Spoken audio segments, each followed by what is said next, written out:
saya percaya mujizat Allah akan disediakan bagi kita, orang-orang yang percaya kepada Tuhan. Haleluya.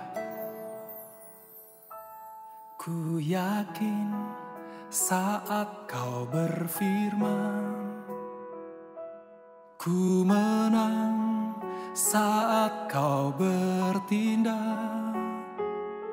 Hidupku hanya ditentukan oleh perkataanmu.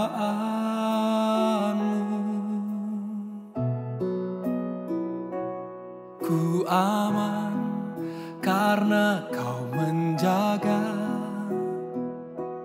Ku kuat karena kau menopang. Hidupku hanya ditentukan oleh kuasa-Mu.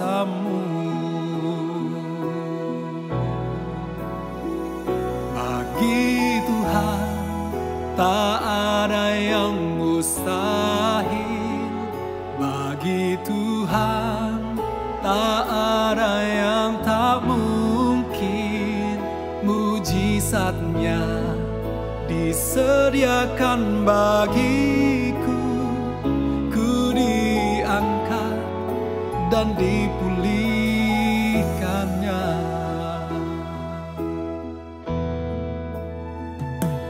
Ku yakin saat kau berfirman, ku menang saat kau bertindak. Hidupku hanya ditentukan oleh perkataan-Mu. Ku aman karena kau menjaga. Ku kuat karena kau menopang. Hidupku hanya ditentukan oleh kuasa-Mu.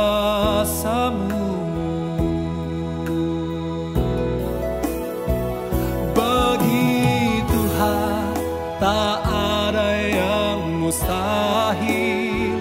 Bagi Tuhan tak ada yang tak mungkin.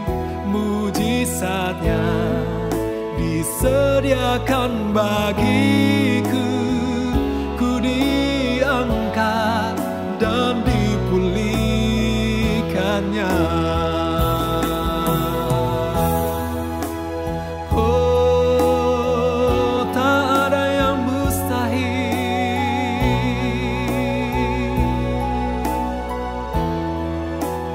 Ya, terima kasih.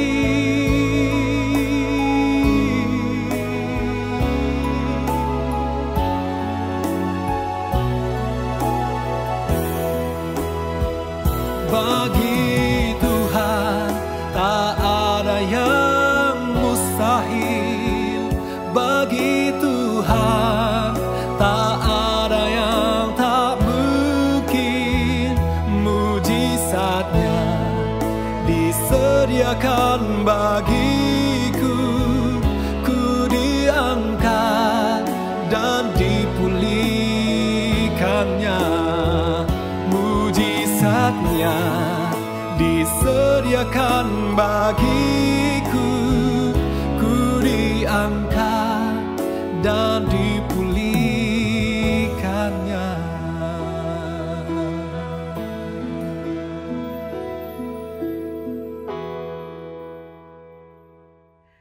Selamat pagi Bapak Ibu Saudara, seluruh sidang jemaat Saint Altar yang dikasihi dan diberkati Tuhan. Pada pagi hari ini kita mengucap syukur kepada Tuhan buat kesempatan yang Tuhan berikan untuk kita sama-sama mendengarkan firman Tuhan yang saya beri judul Jas Merah. Nah, puji Tuhan, Bapak Ibu, jas merah ini adalah singkatan dari jangan sekali-kali melupakan sejarah. Nah, ini adalah semboyan yang diucapkan oleh Presiden pertama Republik Indonesia pada peringatan ulang tahun yang ke-21 tanggal 17 Agustus tahun 1966. Nah, Presiden Soekarno menekankan bahwa sejarah itu adalah guru terbaik bagi suatu bangsa. Karena dengan mempelajari sejarah dapat memberikan pelajaran berharga tentang bagaimana bangsa ini didirikan, nilai-nilai apa yang dijunjung tinggi, dan bagaimana menghadapi tantangan masa depan.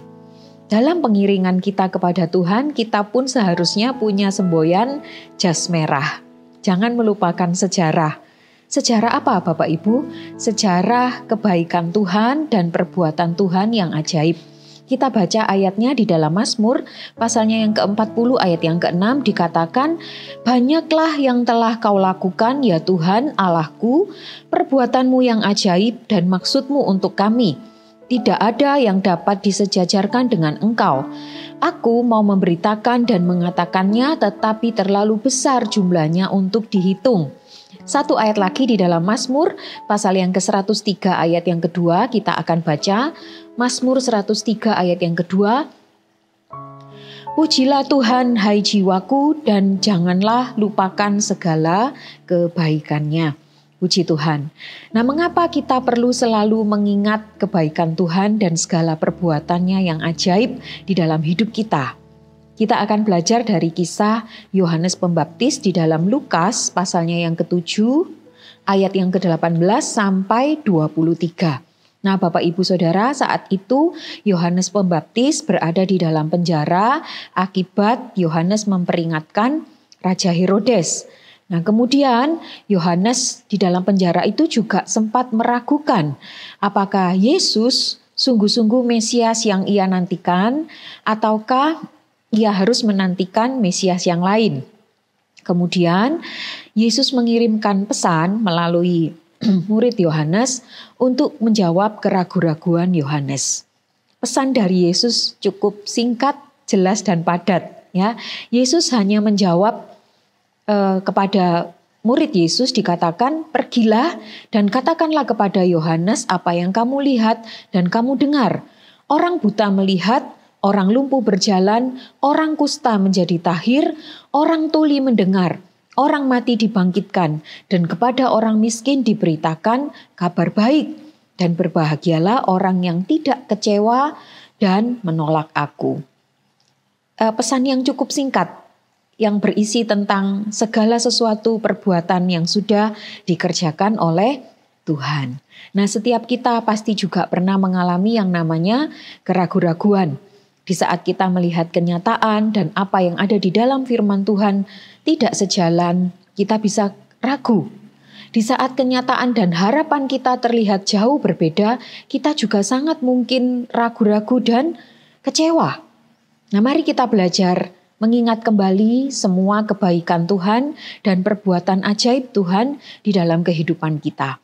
Tuhan yang sudah pernah menolong kita, Tuhan yang sudah pernah menunjukkan keajaiban dalam hidup kita, Dia adalah Tuhan yang masih sama sampai hari ini.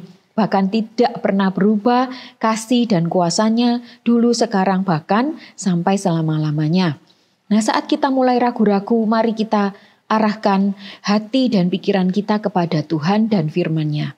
Mari kita fokus kepada Tuhan, ingat kembali semua perbuatan ajaib Tuhan, dan izinkan Tuhan menyatakan sekali lagi keajaibannya di dalam kehidupan kita. Bapak Ibu, saat kita menghadapi masalah, kita punya satu kebiasaan buruk. Apa kebiasaan buruk kita? Biasanya kita itu suka mengatur Tuhan. Kita suka mengatur Tuhan bagaimana cara Tuhan menyelesaikan masalah kita. Contohnya, jika kita berpikir Yohanes Pembaptis ini melayani Tuhan dan dia dipenjara karena menyampaikan kebenaran, maka seharusnya Tuhan sanggup mengeluarkan Yohanes dari penjara. Nah, kita sering berpikir demikian. Jika dia adalah Tuhan, maka Tuhan seharusnya bisa begini, ya. Tuhan bisa begitu.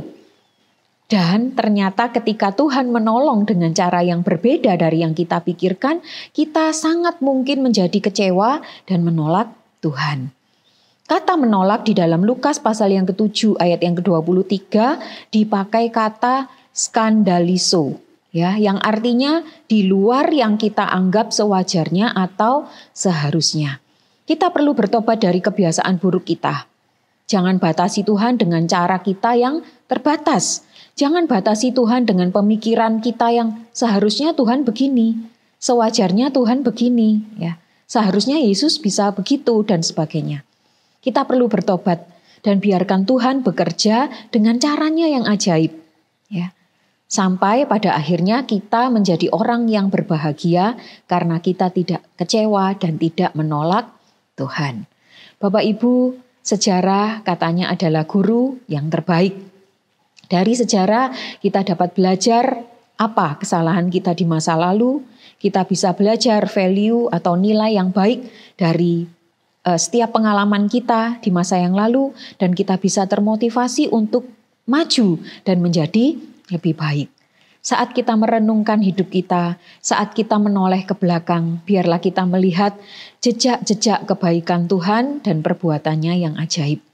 Biarlah kita selalu mengingat karya Yesus yang mulia, yaitu mati di kayu salib untuk menebus kita.